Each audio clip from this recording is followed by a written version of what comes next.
आज का हमारा टॉपिक है हायर परचेज़। आज हम जानेंगे कि हायर परचेज़ क्या होता है और इसको हम जर्नल एंट्रीज़ में कैसे रिकॉर्ड करेंगे, जो कि हम एक एग्जांपल से सीखेंगे। सबसे पहले हम देख लेते हैं डेफिनेशन। हायर परचेज़ एक एग्रीमेंट होता है जो कि सेलर और बायर के दरमियान होता है, जिसमें बायर फुल पेमेंट करने की बजाय इंस्टॉलमेंट में एसेट परचेज़ करता है। इसमें बायर इनिशियल डाउन पेमेंट करता है और जो बाकी रिमेनिंग बैलेंस होता है उसकी वो इंस्टॉलमेंट पे करता है इंटरेस्ट के साथ।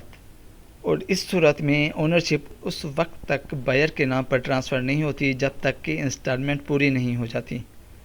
और हायर परचेज़ ज़्यादातर लॉन्ग टर्म एसेट के लिए किया जाता है, जैसे कि फर्नीचर, मशीनरी, होम अप्लायंसेस वगैरह।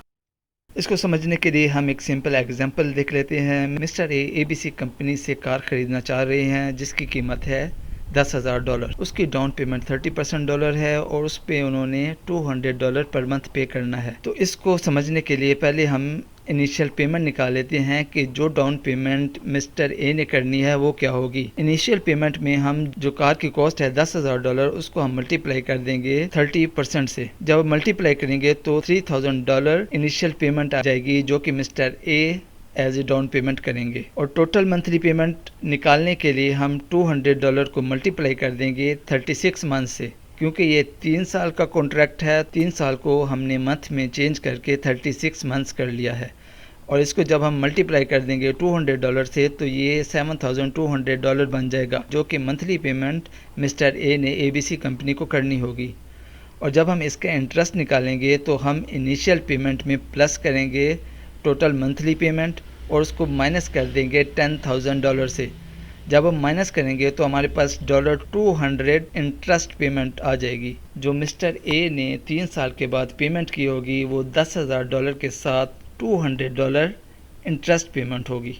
What to record in journal entries. जब भी आप हायर परचेज करेंगे तो आपने कुछ चीज़ें अपनी जर्नल एंट्रीज में रिकॉर्ड करनी होंगी। सबसे पहले आपके पास आ जाता है राइट टू यूज़ एसेट।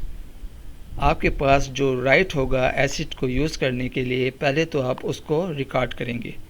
उसके बाद आप लीज़ लाइबिलिटी रिकॉर्ड करेंगे कि आपने लीज़ की कितनी अमाउंट पे करनी है। उसके बाद आप इंटरेस्ट एक्सपेंस की एंट्री करेंगे कि आपने हर साल जो इंटरेस्ट पे किया है उसको आप जर्नल एंट्रीज़ में रिकॉर्ड करेंगे। और सबसे आखिर में आप डेप्रिसिएशन एक्सपेंस रिकॉर्ड करेंगे, क्योंकि एसेट डेप्रिसिएट होता है और उसकी रिकॉर्ड हम जर्नल एंट्रीज़ में करते होते हैं। तो इसको समझने के लिए हम एक एग्जांपल देख लेते हैं। एबीसी कंपनी मशीनरी ख़रीदना चाह रही है इंस्टॉलमेंट पर या हायर परचेज पर, और वो मशीनरी परचेज करने के लिए एबीसी कंपनी को $1,00,000 हर साल पे करना होगा 4 साल के लिए। मशीनरी की यूज़फुल लाइफ 6 इयर्स है और जो इंटरेस्ट रेट है वो 5% है। अब हम देखते हैं कि किस तरह से हम इसकी कॉस्ट निकालेंगे और किस तरह से हम इसको जर्नल एंट्रीज़ में रिकॉर्ड करेंगे। The payment schedule is based on the following table. ये पेमेंट शेड्यूल दिया हुआ है कि एबीसी कंपनी ने जो हर साल पेमेंट करनी है वो फर्स्ट ईयर $1,00,000 वो पे करेगी, सेकंड ईयर भी $1,00,000 पे करेगी, थर्ड ईयर भी $1,00,000 पे करेगी और फोर्थ ईयर भी $1,00,000 पे करेगी। जब तक हम तमाम इंस्टॉलमेंट्स पे नहीं कर लेंगे ओनरशिप बायर के पास या हमारे पास नहीं आ जाएगी। ये ओनरशिप सप्लायर के पास ही रहेगी।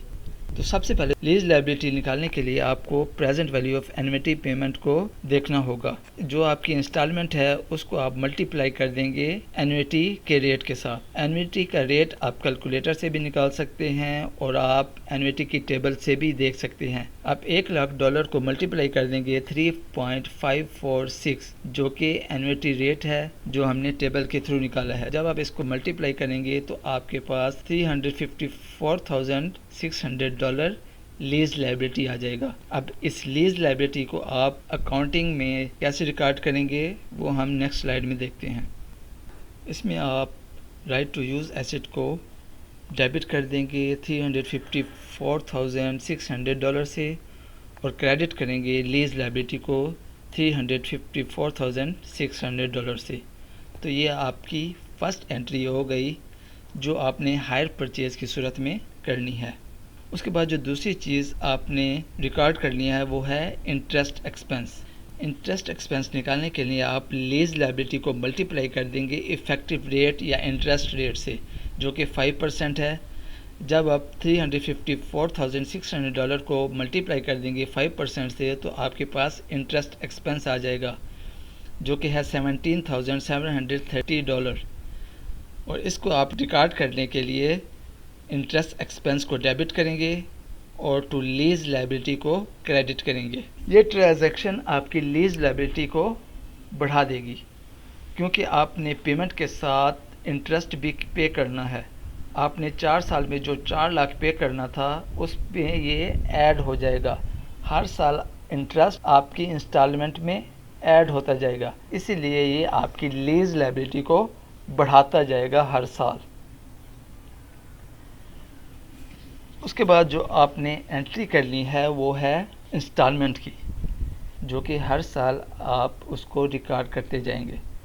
क्योंकि पहले साल आपने $1,00,000 पे करना था कंपनी को, तो आप उसकी एंट्री पहले साल करेंगे, जिसमें आप लीज लायबिलिटी को डेबिट कर देंगे और कैश को क्रेडिट कर देंगे। जब आप दूसरे साल आएंगे तो इसी तरह आपने दोबारा एंट्री करनी होगी, लीज लायबिलिटी को आप डेबिट कर देंगे और कैश को क्रेडिट कर देंगे। इसी तरह 4 सालों तक आप यही एंट्री दोहराते रहेंगे। ये एंट्री आपकी लीज लायबिलिटी को कम करता जाएगा, क्योंकि आप इंस्टॉलमेंट पे कर रहे हैं, आपकी लायबिलिटी कम हो रही है। पहले साल जो आपकी लीज लायबिलिटी थी वो थी 354,595, या आप इसको 600 कर दें। पॉइंट्स में जब हम फिगर लेते हैं तो कुछ डॉलर्स का फ़र्क आ जाता है, तो उस फ़र्क को दूर करने के लिए हमने इसको $595 कर लिया है। इस पे जब हमने पहले साल इंटरेस्ट एक्सपेंस निकाला तो ये $17,730 निकला। जब हम इन दोनों को प्लस कर देंगे और इसमें से हम माइनस कर देंगे लीज पेमेंट, तो हमारे पास lease liability at the end बढ़ जाएगी $272,325। अब इस लीज लायबिलिटी को हम दूसरे साल के लिए कैरी फॉरवर्ड कर देंगे और इस पे दोबारा हम इंटरेस्ट एक्सपेंस निकालेंगे 5% के तहत, जो कि होगा $13,616। और इसमें से हम इंस्टॉलमेंट माइनस कर देंगे और हमारे पास lease liability at the end आ जाएगा। इसी तरीके को हम 4 सालों तक दोहराएंगे, तो eight the end of the year हमारे पास लीज लायबिलिटी 0 हो जाएगी, क्योंकि हमने अपनी सारी इंस्टॉलमेंट्स और इंटरेस्ट पे कर दिया। अब सारी इंस्टॉलमेंट और इंटरेस्ट पे करने के बाद जो एसेट की ओनरशिप होगी वो हमारे पास आ जाएगी, और जो हमारी लीज लायबिलिटी है वो 0 हो जाएगी।